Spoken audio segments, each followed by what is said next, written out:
I'm here today at the Hot Art Studio. Yesterday I got to create an amazing piece of art for me and my wife now on our mini honeymoon. I got to create a chainsaw chain into a heart and give that to her as a piece that we'll have forever in our house. I created a little pot as a keepsake from this pottery tutorial that Casey did with me, and it was awesome to be able to use my hands and create something that I could take home and display in our house. So it was so much fun to be able to learn and to create together. So it was a really good, different experience.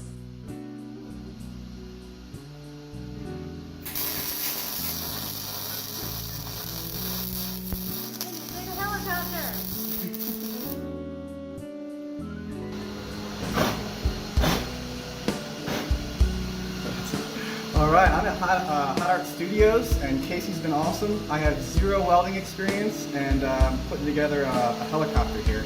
It's been a blast. My wife and I had so much fun coming out and doing this, and I highly recommend it for everybody.